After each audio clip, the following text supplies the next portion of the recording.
Hey guys, today I just wanted to do a brief video on the history of opium. Now, I believe opium is a massive part of our culture. It was being traded throughout the Asian countries, Afghanistan, all that sort of thing, up near the Middle East for centuries. And it's probably one of the oldest narcotics or drugs of abuse and recreational potential there are.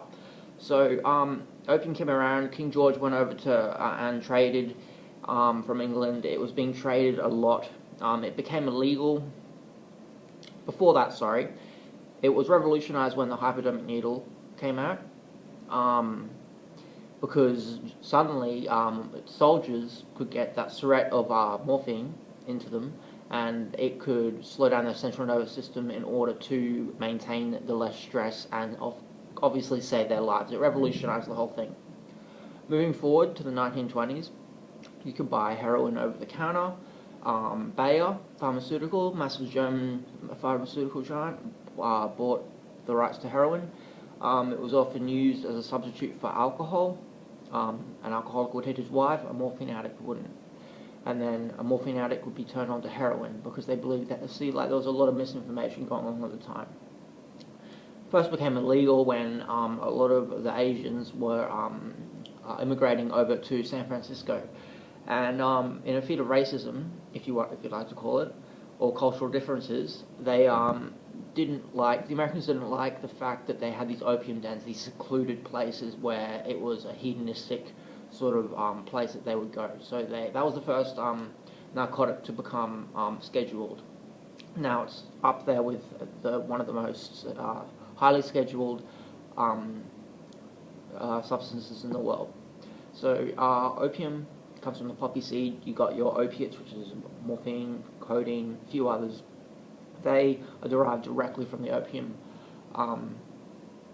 poppy seed.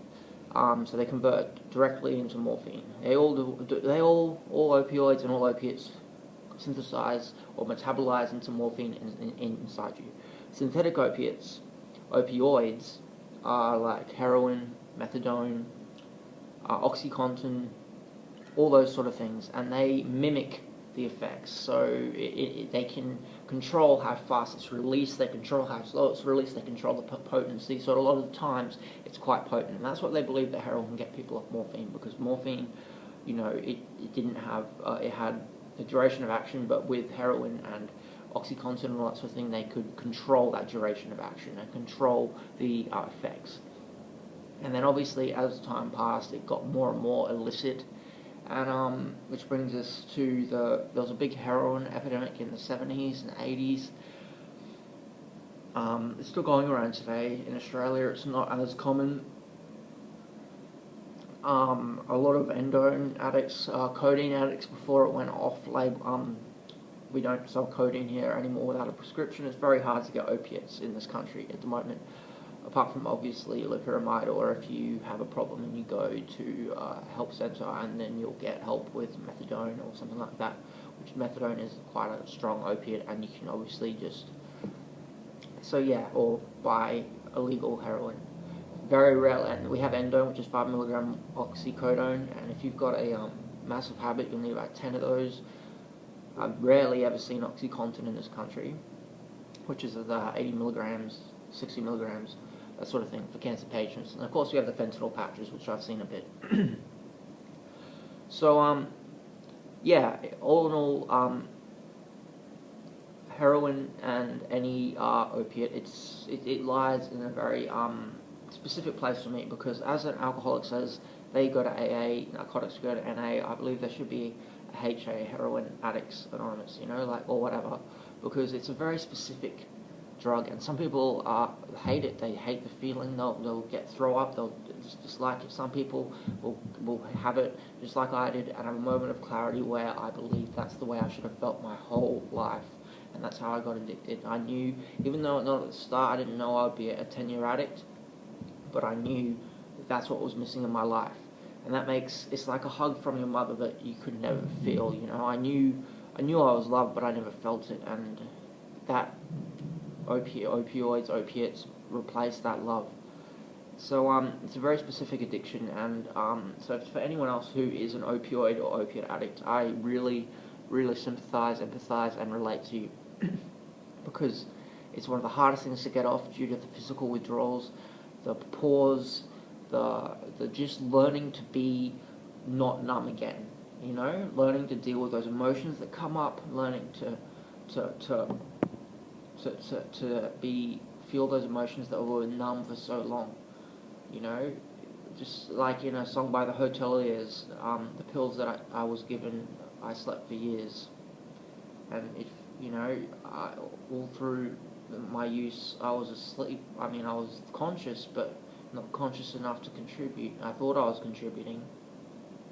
But that's one of the deadly natures of it. It's a slow, and I mean, with heroin, it's a bit worse because you can overdose. But with things like methadone, if you're on a program, try and get off it, you know, try and tape it down, because I know it feels good and everything, but you're not really there, you know. Yeah, so I think the world's pretty much, I mean, America has an opioid epidemic, and they wonder why, because the big pharma giants want to sell that OxyContin. It's being made. They know it's addictive, just like cigarettes. They want it being made, and it wants to go. So, yeah, just a short video on the opium trades.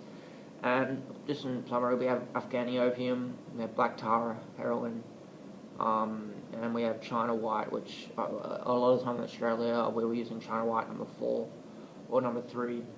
I was lucky enough to find China white 4 and 3, and yeah, so that's probably one of the most potent forms of heroin. And one of the negative, I never really liked heroin, because you'd nod off straight away. I'd fall asleep with needles in my arm, and my roommates would find me, and, you know, like, it's just, or fall asleep, you know, like, even with the other people who are on gear and methamphetamine or cocaine or something, and then when I fall asleep, I'm the fucked up one, you know what I mean? Because I'm the one on heroin, I'm the fucked up one. They're chatting their heads off, they're not fucked up, but heroin addicts are considered, you know, fucking drains on society, you know? So yeah, in summary, it's not a harm reduction video, it's just a bit of background on opium and my experience with all the opiates and opioids. And I hope to do more videos in the future of this. Thanks, guys.